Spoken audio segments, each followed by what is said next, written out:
Tahu nggak netizen, kalau menurut data WHO, penderita diabetes di seluruh dunia tahun 2019 itu meningkat jumlahnya 5 kali lipat dibandingkan 30 tahun yang lalu. Kok bisa gitu ya? Yuk kita coba bahas alasannya apa aja. Halo netizen, aku Naura dari Eating. Hari ini aku mau ngejelasin ke kalian mengenai fenomena kenapa sih orang zaman sekarang itu banyak banget yang terkena diabetes, terutama kalau dibandingin sama orang-orang dari 30 tahun yang lalu. Nah, tapi sebelumnya netizen, kalau kalian mau tahu lebih banyak soal tips mengenai diet, mengenai kesehatan, dan lain-lain, kalian bisa subscribe dulu ya channel Eating, dan jangan lupa pencet tombol loncengnya. Jadi netizen, menurut data dari WHO, tahun 1980-an itu penderita diabetes cuma sekitar 108 juta orang. Tapi di tahun 2014 ke atas itu sudah mencapai 422 juta orang. Banyak banget kan peningkatannya. Bahkan Kementerian Kesehatan RI memperkirakan bahwa di tahun 2030 nanti penderita diabetes di Indonesia mencapai 30 juta orang. Itu di Indonesia doang loh. Banyak banget kan netizen. Tapi kenapa ya? Kok diabetes zaman sekarang tuh kayak lebih common gitu? Padahal kan zaman sekarang teknologi itu semakin mumpuni, semakin oke. Kenapa ya bisa kayak gitu? Nah, tapi di sini aku mau disclaimer dulu, kalau yang akan kita bahas itu diabetes tipe 2 ya, yang berarti diabetes bukan karena keturunan atau dari genetik.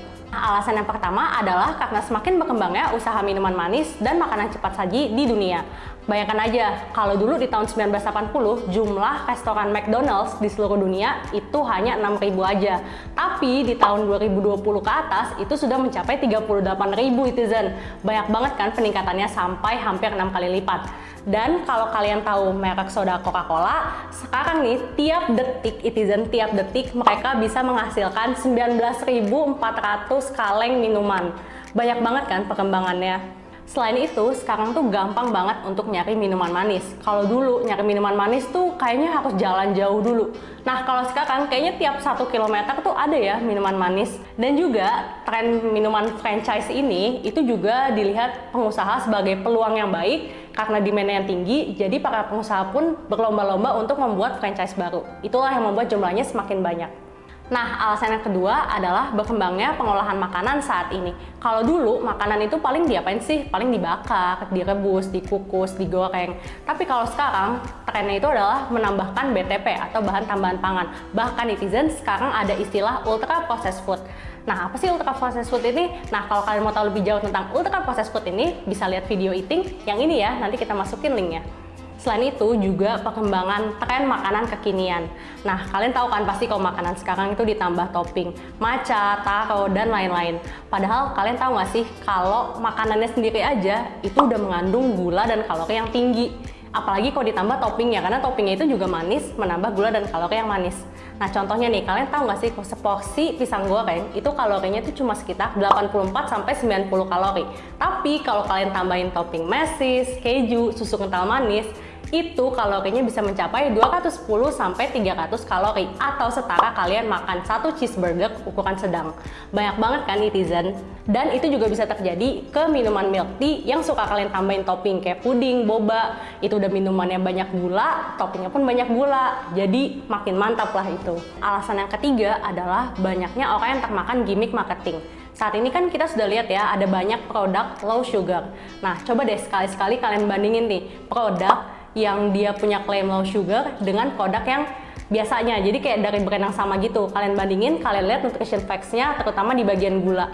Kadang netizen, sebenarnya yang opsi low sugar itu paling bedanya cuma 1-2 gram. Emang sih lebih rendah, tapi efeknya ke tubuh tuh jadi nggak signifikan gitu. Tetap saja dia bisa meningkatkan gula darah. Makanya itu kalian juga harus hati-hati. Coba deh kalau ada produk low sugar, kalian bandingkan dengan produk yang opsi biasanya.